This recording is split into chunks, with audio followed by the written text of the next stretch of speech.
One of the known simplest classifiers is the KNN classifier. KNN can be used for both regression and classification.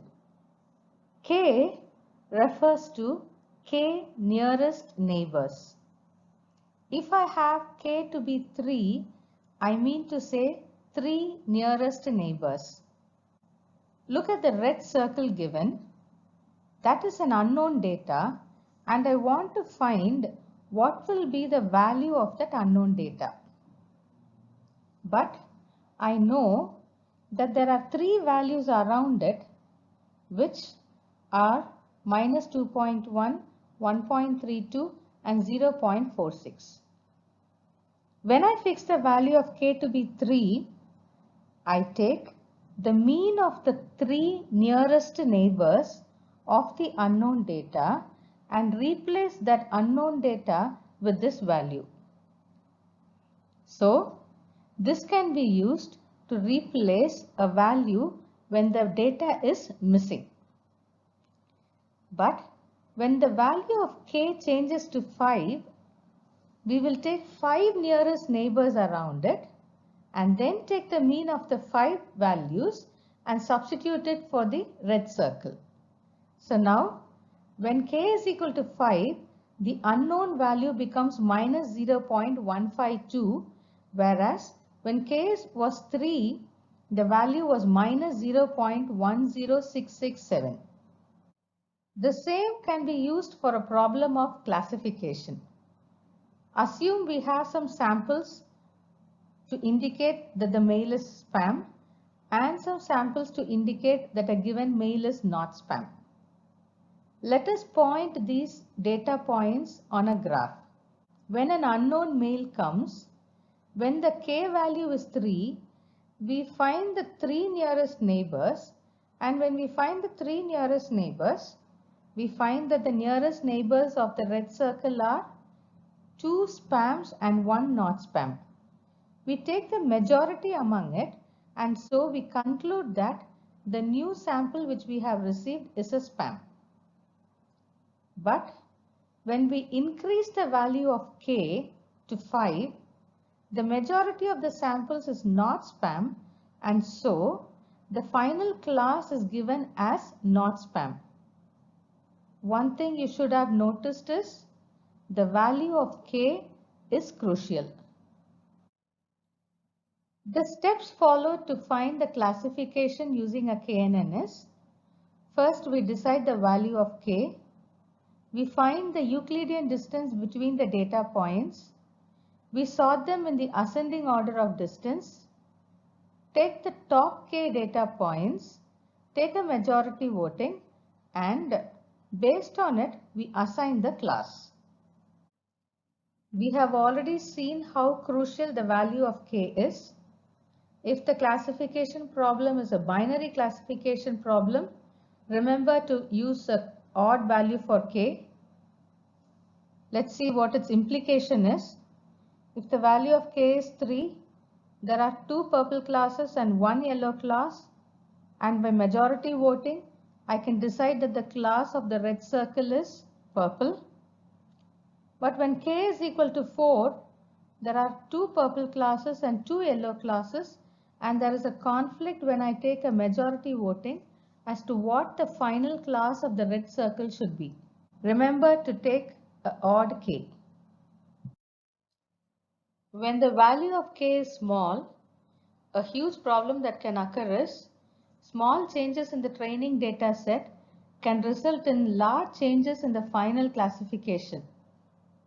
We get an unstable decision boundary which is extremely sensitive to noise. For example, when K is equal to 1, we find that it belongs to the purple class, but a very small variation in K would actually see that it is more relevant to the yellow class than the purple class. Let us see what happens when K is large. Take the value of K to be 9. Most of it belongs to the yellow class, and so we would say that the new data is of yellow class. Here again k is equal to 9, but the new data point has moved in its position. Still it shows that the class is yellow. I have further moved the unknown data, but again since my k is large, it again says that the class is yellow. This condition I am getting because when k is large, when it finds the nearest neighbor, the class which has the maximum number of samples will be the class that it will mostly fall into. This is a problem that can occur when the k value is extremely large. So how do we choose the best value of k? The best way to do it is to use a hyperparameter tuning. Take a small percentage of the data set as validation set. Vary the value of k. Check the performance as you keep varying the value of k. There will be a particular value of k that gives the best generalization performance. In other words, the best accuracy when you generalize it, or the best F1 measure. Choose that value of k for your problem. But the rule of thumb is k is a value which is less than square root of n, where n is the number of samples. The problem statement is to figure out if a house is affordable given an income and the price of the house. The class yes is given by yellow and the class no is given by blue. As the first step, we normalize the data set. Let's use a z-score normalization. The new value is equal to old value minus mean of the feature values divided by the standard deviation of the feature values. We get mean of the income, the standard deviation of the income. To find the standard deviation, we use the sample standard deviation formula, that is square root of xi minus mu the whole square divided by n minus 1. Similarly, we find the mean of the price and the standard deviation of the price. Applying the mean and the standard deviation in the formula, we get 498 minus 1624.429 divided by 580.0931 as minus 1.94181. Similarly, for each of the values, we can apply it in the formula and get the answer. The income given in lakhs and the price in lakhs. Can a person with income 1000 and price 32 afford a house? First, we choose the value of k by the rule of thumb. The number of samples is 7. So square root of 7 is equal to 2.64. And so we choose the value of k to be 3. We normalize the data using the z-score normalization and we get the following answers. Next, we find the Euclidean distance between the new value and every other data point in the data set. This is given by square root of x1 minus x2 the whole square plus y1 minus y2 the whole square and so on. This can be extended for any number of dimensions. In our problem, we have 2 dimensions, so x1, y1 and x2, y2 only.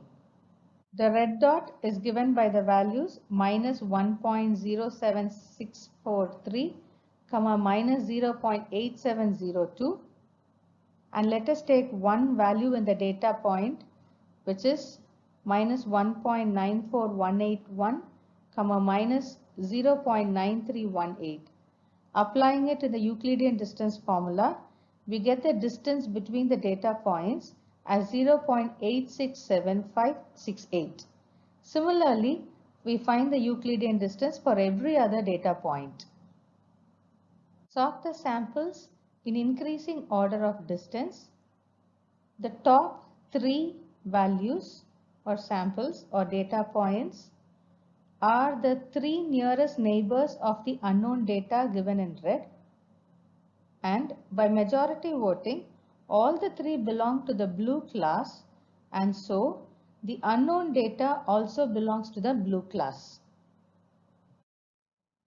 This results in the final classification by majority voting as not affordable.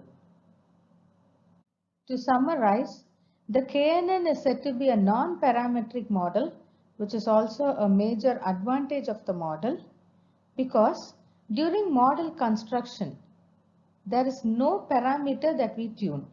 Initially, we set the value of k. After that, we do not have any parameter that we have to change.